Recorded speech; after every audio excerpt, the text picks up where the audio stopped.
The world's greatest lie. We're going to talk about it on today's podcast. Hi, my name is Michael Johnson. I'm a ballroom dance professional, a life coach, and a peak performance expert. I'm part of a group of motivated people who are dedicated to attaining emotional mastery and unlocking our full potential.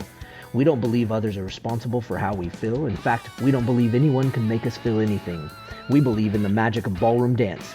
It has taught us how to improve our bodies, challenge our minds, and inspire our souls. And in return, I want to share those lessons with the world. We are lifers, and this is Magic for Life. What's up, lifers? Michael Johnson here with the Magic for Life podcast. I'm so glad you joined me today. I just wanted to touch base with you and talk to you a little bit about one of my favorite books. And when I say a little bit, I really literally mean just a little bit.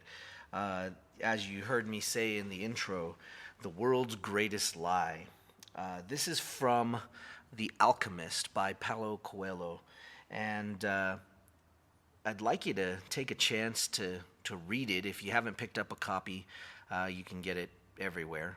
It's one of my all-time favorite books that really just inspires me and just there's so much in it. I've probably read it 3 or 4 times. I've read it to my children, or at least my older children, and starting to get ready to read it to my next youngest too, as they're getting old enough to understand what's going on and understand the story.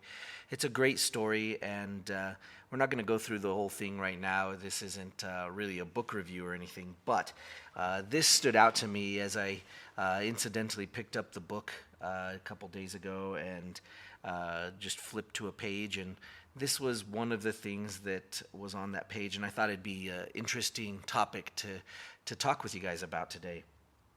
And without giving away too much of the book, we'll just kind of talk about it straight away and jump right in. So about midway through, well, not even midway, I guess, in the first little bit of the book, the main character meets another character, and he says, the world's greatest lie. He's talking about what the world's greatest lie is.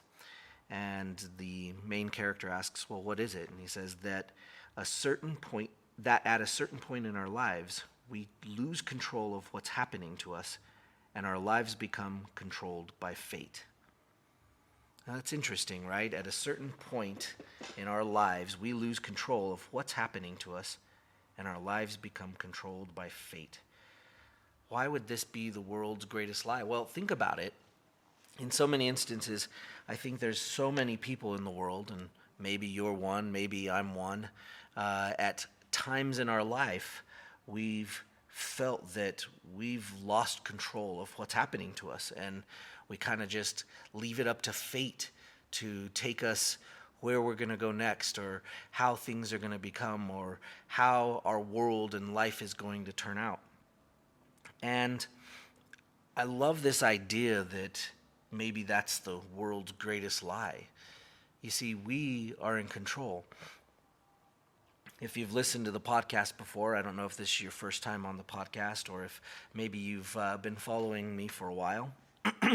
You know, I believe in this idea that we do our emotions. And at the very heart of what we are going through every day is our emotions. This idea that we get to feel how we would like to feel. And at the point when we lose that control, that ability to feel the way we would like to feel, seems like that's the point where we lose control of what's happening to us in our world.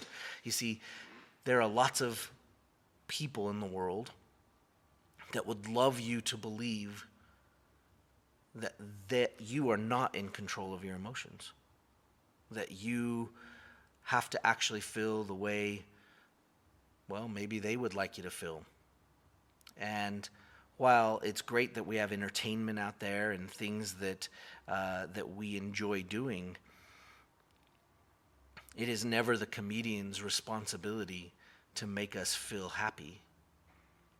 Although they are good at giving us the resources and scenarios for us to choose to feel happy, it isn't their ability to stick their hand inside our brains and make us feel happy. I know that sounds crazy, right? When you put it that way, it's a little strange. But you see, even when you listen to a comedian, you choose to put yourself in a receptive position to listen and hear what they have to say and decide whether it's funny or not. And some jokes and some comedians might not be up your alley. In fact, you may have chosen not to listen to some comedians purely because you don't think it's funny. But there are other people that do. And in that same metaphor, it's very easy to understand how we choose to feel any certain way. And that's something I'd like you to kind of put your attention to. What is this world's greatest lie, right? Do we really, at some point in our world, in some point in our life, lose control of what we get to feel, of what we are doing in our world? And I think maybe, depending on how long you've been alive and what you've been up to in this world, maybe you've felt that way before. I know I have. I know there's been times where it's been, at a point where you look at it and you go, well, I guess that's just out of my control. I'm not going to do that. I've had lots of dreams growing up, and it seems as though when we're younger and more childlike, we accept the dreams that we see ahead of us and we go, yeah, I'm going to take that head on. And it seems to me that as we get a little older, sometimes we get stuck in our rut or in our thing that we're doing, and we forget that maybe we are absolutely in control. I know at one point in my progression and as I grew up, I had decided that I was going to do a particular thing. And I said to myself, you know what, I'm going to do that. That is going to be a thing I'm going to accomplish. And as I set out to head that direction, it seemed as though the universe conspired to help me get to that place. And things kind of fell together and started working out. And as life does, life took over and headed me down a new path, a new direction. And yet this other thing that I wanted was still there. At a certain point, I remember, and this was 2-3 years later, I remember thinking to myself, you know what, I guess that's just not on my path anymore. So I'm going to stop doing that. I really wanted it though, and that's the thing. I knew the direction I wanted to go, and I stopped anyway. About 2-3, it was probably about 4 years later, it was like I came to my senses finally. And that was the interesting part. I came to my senses and realized where I was at was not the direction I wanted to go.